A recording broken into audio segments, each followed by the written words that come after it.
కాసేపట్లో గుంటూరు జిల్లా సత్తెనపల్లికి బయలుదేరనున్నారు వైసీపీ అధినేత జగన్. ఉదయం 9 గంటలకు తాడేపల్లి నుంచి కారులో రెంటపాలకు బయలుదేరుతారు.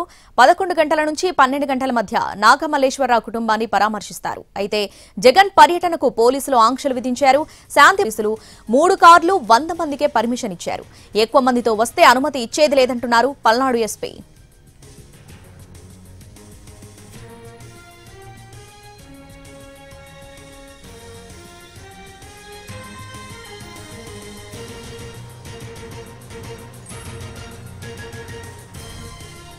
కాసేపట్లో గుంటూరు జిల్లా సత్తెనపల్లికి బయలుదేరనున్నారు వైసీపీ అధినేత జగన్. దీనికి సంబంధించి పూర్తి అప్డేట్స్ తాడేపల్లి నుంచి మా ప్రతినిధి సురేష్, అలాగే పల్నాడు నుంచి మా ప్రతినిధి రామారావు సిద్ధంగా ఉన్నారు. ముందుగా సురేష్ దగ్గరికి వెళ్దాం. సురేష్, తాడేపల్లి నుంచి జగన్ ఎన్ని గంటలకు బయలుదేరనున్నారు, డీటెయిల్స్ ఏంటి? శ్రావణి, తాడేపల్లి నుంచి మరికొద్దిసేపట్లో వైసీపీ అధినేత జగన్ పల్నాడు జిల్లా సత్తెనపల్లి మండలం రెంటపాళ్ల పర్యటనకు బయలుదేరిపోతున్నారు. ఓవైపు పోలీసుల ఆంక్షలు, మరోవైపు ఉద్రిక్తతల నడుమ ఆయన పర్యటన కొనసాగుతుంది. ఏదైతే ఇవాళ వైసీపీ కార్యకర్త నాగమల్లేశ్వరరావు కుటుంబ సభ్యులను ఆయన పరామర్శించేందుకు వెళ్లబోతున్నారో ఈ పర్యటనకు సంబంధించి గత 2 రోజులుగా ఉత్కంఠ కొనసాగుతూనే ఉంది. ఆయన పర్యటనకు సంబంధించి పూర్తి ఏర్పాట్లను చేసిన వైసీపీ పోలీసు అనుమతి కోరుతూ వారికి విజ్ఞాపన పత్రాన్ని దరఖాస్తు చేసిన నేపథ్యంలో గత పొదిలి పర్యటన నేపథ్యంలో చోటు చేసుకున్న పరిణామాలతో అలర్ట్ అయిన పోలీసు యంత్రాంగం ఆయన పరిమితికి సంబంధించి అనేక షరతులతో కూడిన విజ్ఞాపన పత్రాన్ని అందజేయాలని వైసీపీ శ్రేణులకు చెప్పడం, అయితే దానికి తగ్గట్టుగా వారు షరతులను క్లియరెన్స్ ఇవ్వలేదని చెప్పేసి పోలీసులు దానికి సంబంధించి కేవలం 3 వాహనాలు, అదేవిధంగా 100 మంది వ్యక్తులకు మాత్రమే అనుమతిస్తామని స్పష్టం చేసిన పరిస్థితుల్లో ఇవాళ ఆయన పర్యటన ఎటు పరిస్థితుల్లో చేసి తీరుతారని వైసీపీ ఆయన పర్యటనకు సంబంధించిన షెడ్యూల్ను ఖరారు చేసింది. మరికొద్దిసేపట్లో ఆయన తాడేపల్లిలోని ఆయన నివాసం నుంచి బయలుదేరబోతున్నారు. 9 గంటలకు ఆయన పర్యటన ప్రారంభం కాబోతుంది. మొత్తం 3 గంటల పాటు ఈ పర్యటన కొనసాగుతుంది. ప్రస్తుతం తాడేపల్లిలోని ఆయన నివాసం దగ్గర ఉన్నాం. ఇప్పుడే ప్రత్యేక పోలీసు బృందాలు కూడా ఇక్కడికి చేరుకుంటున్న పరిస్థితి. ఆయన కాన్వాయ్కి రక్షణగా ఉండేందుకు స్పెషల్ సెక్యూరిటీకి సంబంధించిన పోలీసులు కూడా ఇప్పుడే ఇక్కడికి ఆయన నివాసం దగ్గరికి చేరుకుంటున్న పరిస్థితిని మనం విజువల్లో చూస్తున్నాం. ఏదైతే ఈ పర్యటన ఆశాంతం కూడా ఉత్కంఠగా కొనసాగే అవకాశం కనిపిస్తా ఉంది. గత పొదిలి పర్యటన కూడా దాదాపు 30,000 నుంచి 40,000 మంది వరకు వైసీపీ శ్రేణులతో పాటు సాధారణ ప్రజలు కూడా పొగాకు పోరుబాటుకు జగన్ వెళ్లిన సమయంలో అక్కడికి వచ్చారని చెప్పేసి ఒక అంచనా వేస్తున్నారు. అయితే ఇదే సమయంలో అమరావతి ఘటన నేపథ్యంలో తెలుగుదేశం పార్టీ శ్రేణుల నుంచి నిరసన వ్యక్తమైన పరిస్థితి ఉంది. దాదాపు 40 నుంచి 50 మంది వరకు వచ్చిన తెలుగుదేశం పార్టీ కార్యకర్తలు నల్ల బెలూన్లతోటి ఆయనకి నిరసన వ్యక్తం చేశారు.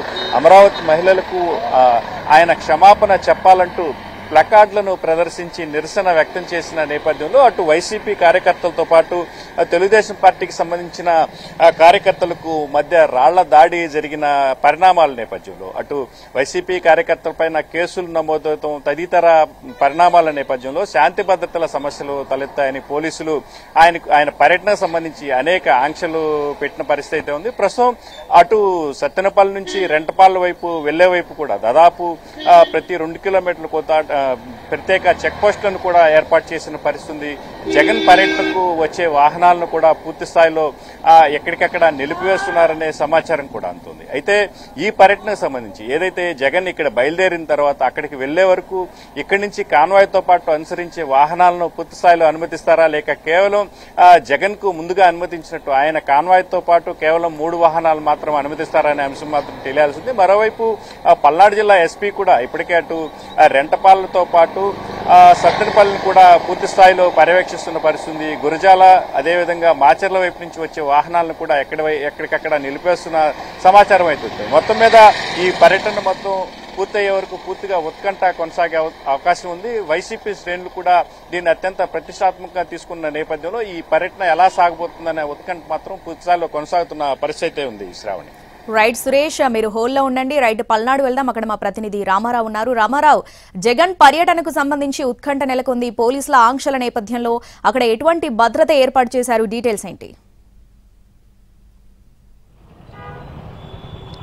శ్రావణి, ఏదైతే పల్నాడు జిల్లా సత్తెనపల్లి మండలం రెంటపాళ్లలో జగన్ పర్యటన నేపథ్యంలో పోలీసులు పూర్తి స్థాయిలో ఆంక్షలు అమలు చేస్తున్నారు. ప్రధానంగా చూసుకున్నట్లయితే ఎక్కడికక్కడ చెక్ పోస్టులు కూడా ఏర్పాటు చేసినటువంటి పరిస్థితి ఉంది. ప్రస్తుతం మనం విజువల్స్ లో చూడొచ్చు. ఇది సత్తెనపల్లి నుంచి రెంటపాళ్ల వెళ్లేటువంటి దారి. సో ఇక్కడ మొదటి చెక్ పోస్ట్ ఏర్పాటు చేశారు. ఇక్కడి నుంచి రెంటపాళ్లకి 10 కిలోమీటర్ల దూరం ఉంటుంది. ఈ 10 కిలోమీటర్ల దూరానికి సంబంధించి కూడా దాదాపు 5 చెక్ పోస్టులు కూడా ఏర్పాటు చేసి పోలీసులు పూర్తి స్థాయిలో ఆ వాహనాలు కూడా తనిఖీలు చేపట్టారు. ఎవరు ఎందుకు వెళ్తున్నారు అనేది కూడా పోలీసులు క్షుణ్ణంగా తెలుసుకుంటున్నారు. వాళ్ళు ఏదైతే బయట వ్యక్తులు కాకపోతే వాళ్ళ గ్రామానికి చెందిన వాళ్ళైతే మాత్రమే పంపిస్తున్నారు. బయట వ్యక్తులు అయినట్లయితే మాత్రం పంపించట్లేదు. అలాగనే ఎందుకు వస్తున్నారని కూడా పూర్తి స్థాయిలో ప్రశ్నిస్తున్నటువంటి పరిస్థితి ఉంది.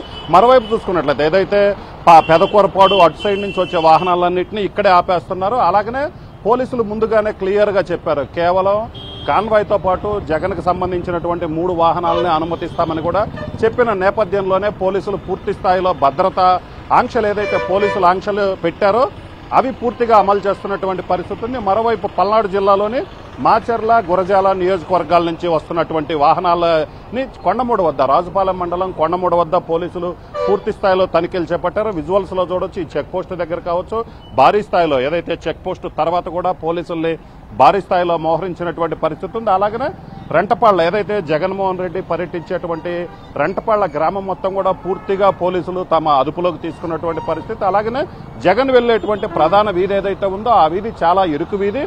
సో ఆ నేపథ్యంలోనే ఆ వీధిలోకి ఎవరు రాకుండా పూర్తిగా ఐరన్ బారికేడ్లు ఏర్పాటు చేశారు. దీంతో గ్రామస్తులు కూడా కొంత ఇబ్బంది పడుతున్నటువంటి పరిస్థితి ఉంది. అలాగనే సత్తెనపల్లి ఎంట్రన్స్ దగ్గర నందిగాం అడ్డ రోడ్డు వద్ద చూసుకున్నట్లయితే ఇప్పటికే కొంతమంది టీడీపీ నేతలు జగన్ గో బ్యాక్ అంటూ కూడా ఫ్లెక్సీలు ఏర్పాటు చేశారు. దీంతో అలర్ట్ అయినటువంటి పోలీసులు వెంటనే ఆ ఫ్లెక్సీలను కూడా తొలగించినటువంటి పరిస్థితి అయితే ఉంది. మొత్తం మీద అయితే మాత్రం జగన్ పర్యటనకు సంబంధించి అయితే మాత్రం ఎప్పుడు ఏం జరుగుతుందో తెలియని పరిస్థితి.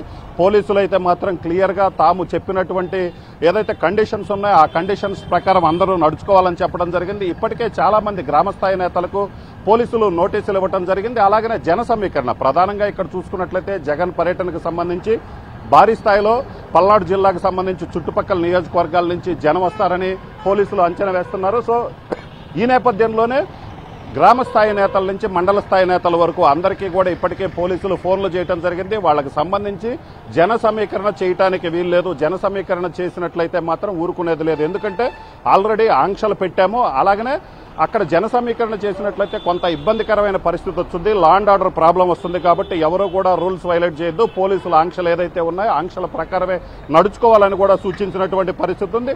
అలాగనే ఎక్కడ ఏం జరుగుతుంది, గ్రామాల నుంచి ఎక్కడి నుంచైనా వెహికల్స్ బయలుదేరినట్లయితే వెంటనే పోలీసులు సమాచారం తెలుసుకోవడం, అలాగనే ఆ వెహికల్స్ ని ఆపివేయటం కూడా జరుగుతుంది ప్రధానంగా. ఎందుకంటే మొత్తం ఒకేసారి వచ్చి రెంటపాళ్ల దగ్గరకు వచ్చినట్లయితే పోలీసులకి ఆపటం అనేది కొంత ఇబ్బందికరంగా మారుతున్న నేపథ్యంలోనే step by step Macherla, Gurajala నుంచి వచ్చే వాహనాలని కొండమూడు దగ్గర రాజుపాలెం మండలం కొండమూడు దగ్గర ఆపినటువంటి పరిస్థితి ఉంది. అలాగనే మిగతా ప్రాంతాల నుంచి వచ్చేటువంటి వాహనాలన్నింటినీ సత్తెనపల్లి మండలం నందిగాం అడ్డ రోడ్డు వద్ద కావచ్చు, అలాగనే రెంటపాళ్ల వెళ్లే దారి, ఇలాగ ప్రతి చోట కూడా చెక్ పోస్టులు ఏర్పాటు చేసి రెంటపాళ్లలో ఎలాంటి ఇబ్బందులు జరగకుండా, అలాగనే జగన్ పర్యటనకు సంబంధించి ఎలాంటి ఇబ్బందులు తలెత్తకుండా కూడా పోలీసులు తమ ఆంక్షలకు తగ్గట్లుగా ఏర్పాట్లు చేయడం జరిగింది. శ్రావణి.